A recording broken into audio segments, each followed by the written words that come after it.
بسم اللہ الرحمن الرحیم۔ یہودی کا قبول اسلام اور حفاظت قرآن کی ایک دلیل۔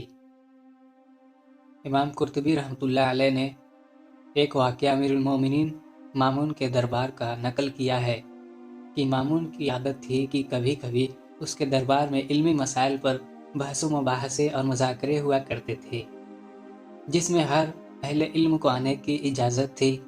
ایسے ہی ایک مذاکرہ میں ایک یہودی بھی آ گیا جو صورت، شکل اور لباس وغیرہ کے اعتبار سے بھی ایک ممتاز آدمی معلوم ہوتا تھا۔ پھر گفتگو کی تو وہ بھی فصیح و بلیغ اور عاقلانہ گفتگو تھی۔ جب مجلس ختم ہو گئی تو مامون نے اس کو بلا کر پوچھا کہ تم اسرائیلی ہو؟ اس نے اقرار کیا۔ مامون رحمۃ اللہ علیہ نے امتحان لینے کے لیے کہا کہ اگر تم مسلمان ہو جاؤ تو ہم تمہارے ساتھ بہت اچھا سلوک کریں گے۔ تو اس نے جواب دیا کہ میں تو اپنے اور اپنے آباء و اجداد کے دین کو نہیں چھوڑ سکتا۔ بات ختم ہو گئی، یہ شخص چلا گیا۔ پھر 1 سال کے بعد یہی شخص مسلمان ہو کر آیا اور مجلس مذاکرہ میں فقہ اسلامی کے موضوع پر بہترین تقریر اور عمدہ تحقیقات پیش کی۔ مجلس ختم ہونے کے بعد مامون نے اس کو بلا کر کہا کہ تم وہی شخص ہو جو سال گزشتہ آئے تھے؟ جواب دیا، ہاں وہی ہوں۔ مامون نے پوچھا کہ اس وقت تو تم نے اسلام قبول کرنے سے انکار کر دیا تھا، پھر اب مسلمان ہونے کا سبب کیا ہوا؟ اس نے کہا، میں یہاں سے لوٹا تو میں نے موجودہ مذاہب کی تحقیق کرنے کا ارادہ کیا۔ میں ایک خطاط اور خوش نویس آدمی ہوں، کتابیں لکھ کر فروخت کرتا ہوں تو اچھی قیمت سے فروخت ہو جاتی ہے۔ میں نے امتحان کرنے کے لیے تورات کی 3 نسخے کتابت کیے، جن میں بہت جگہ پر اپنی طرف سے کمی بیشی کر دی، اور یہ نسخے لے کر میں کنیسہ میں پہنچا۔ یہودیوں نے بڑی رغبت سے ان کو خرید لیا۔ پھر اسی طرح انجیل کے 3 نسخے کمی بیشی کے ساتھ کتابت کر کے نصارہ کی عبادت خانے میں لے گیا۔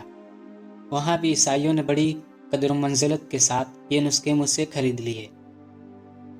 پھر یہی کام میں نے قرآن کے ساتھ کیا، اس کے بھی 3 نسخے عمدہ کتابت کیے، جن میں اپنی طرف سے کمی بیشی کی تھی۔ ان کو لے کر جب میں فروخت کرنے کے لیے نکلا تو جس کے پاس لے گیا اس نے دیکھا کہ صحیح بھی ہے یا نہیں۔ جب کمی بیشی نظر آئی تو اس نے مجھے واپس کر دیا۔ اس واقعہ سے میں نے یہ سبق لیا کہ یہ کتاب محفوظ ہے اور اللہ تعالیٰ ہی نے اس کی حفاظت کی ہوئی ہے، اس لیے مسلمان ہو گیا۔ قاضی یحییٰ بن اقسم اس واقعہ کے راوی کہتے ہیں کہ اتفاقاً اسی سال مجھے حج کی توفیق ہوئی۔ وہاں سفیان بن عیینہ سے ملاقات ہوئی تو یہ قصہ ان کو سنایا۔ انہوں نے فرمایا کہ بے شک ایسا ہی ہونا چاہیے، کیونکہ اس کی تصدیق قرآن میں موجود ہے۔ قاضی یحییٰ بن اقسم نے پوچھا، قرآن کی کون سی آیت میں؟ تو فرمایا کہ قرآن عظیم نے جہاں تورات اور انجیل کا ذکر کیا اس کے ذیل میں ارشاد فرمایا، بِمَسْتَحْفَظُوا مِن کتاب اللہ، یعنی یہود و نصارہ کو کتاب اللہ، تورات و انجیل کی حفاظت کی ذمہ داری سونپی گئی ہے۔ یہی وجہ ہے کہ جب یہود و نصارہ نے فریضہ حفاظت ادا نہ کیا تو یہ کتابیں مسخ و محرف ہو کر ضائع ہو گئی، بخلاف قرآن کریم کے کہ اس کے متعلق حق تعالیٰ نے فرمایا، اِنَّا لَهُ لَحَافِظُونَ، یعنی ہم ہی اس کے محافظ ہیں۔